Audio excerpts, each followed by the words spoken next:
Hi everybody, my name is Diane and you're watching my channel called Kids Speak. My channel is generally focused on the condition called laryngomalacia. If you haven't seen my other videos yet on what is laryngomalacia and surviving laryngomalacia, the story of Daniel, I'll provide links to it at the end of this video. In this video, I want to concentrate though on emergency situations and how to prepare yourself if you were to ever find yourself in an emergency situation. So first things first, the only way you can better prepare yourself for an emergency situation, be it choking, CPR, sleep apnea, is to actually go for a course. So if you want to be able to find a local course that's in your area, you can contact the Red Cross or the clinic that's close by to you. They'll be able to give you recommendations of where you can go to take a first aid course. Now that's what I did, and I was fortunate enough that in 2004 I did a basic infant CPR course, first aid course, as I was going to America to go and au pair for a year, and that was one of the requirements. And even though it was many years after I did that course that I was faced with the emergency situation when my son stopped breathing, all that knowledge came back to me, and that helped me to get my son to start breathing again and to initiate infant CPR. And even though it had been 10 years since I had actually done the course, all the information came back to me. So that's my first method of advice to you, is you can watch this video, but I'm not a medical practitioner, I don't know the best things, so I'm just going to give basic guidelines. But go and do yourself a favor and do a first aid course, because you never know, it might save your child's life or it might save somebody else's life. So firstly, I want to discuss sleep apnea. So as we know, with children that are born with laryngomalacia, they have an obstruction to their airway.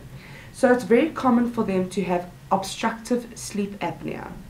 Now, what sleep apnea is, it's periods of time when your child will stop breathing at night, and generally what happens is when your child stops breathing, the brain will trigger, and your child will wake up, breathing will start as normal, and your child will go back to sleep. Now, this is why you have apnea monitors for children with conditions like laryngomalacia or any other conditions, where you can actually monitor your child's breathing, and if your child does stop breathing at all. So if your child stops breathing and after 15 seconds your child hasn't started breathing again, what do? The alarm has sounded, you rush into where your child is, you don't know what to do. So now I'm going to give you some basic tips on what I did, on what I've learned from the nurses in the NICU. What you can do is you can gently rub your child's back, your child's feet, tickle your child's feet, gently pick your child up and blow in your child's face. This normally triggers your child to come out of the apnea episode. Now, if you suspect that your child has sleep apnea, go speak to your pediatrician, go speak to your doctor, and recommend that a sleep study is done. A sleep study is non-invasive, it's non-risky, it's not going to cause any harm to your child. They're just going to put little probes on your child and just monitor your child sleeping at night to see if your child has sleep apnea, monitor your child's breathing, if your child snores, the sleep positions. Children with sleep apnea tend to move around a lot at night, because if you think about it, when they go into an apnea spell, their brain triggers them to wake up, they move around, they fall asleep again. The problem with sleep apnea is you can't leave it untreated, as this can cause a lot of problems in the future for your child. Your child will wake up very tired during the day, and if your child starts to go to school, your child may have some learning difficulties because your child is too tired. Some teachers may even diagnose your child with ADHD. So it's recommended that you have a sleep study done. It can be done if your child is diagnosed with sleep apnea. If your child is diagnosed with sleep apnea, there are several things that your doctor might recommend.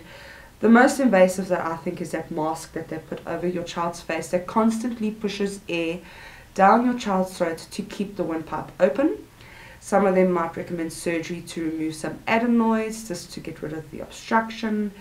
There are several different methods that can be done to treat sleep apnea. The best thing is to get your child diagnosed and then to follow the steps thereafter to treat the sleep apnea.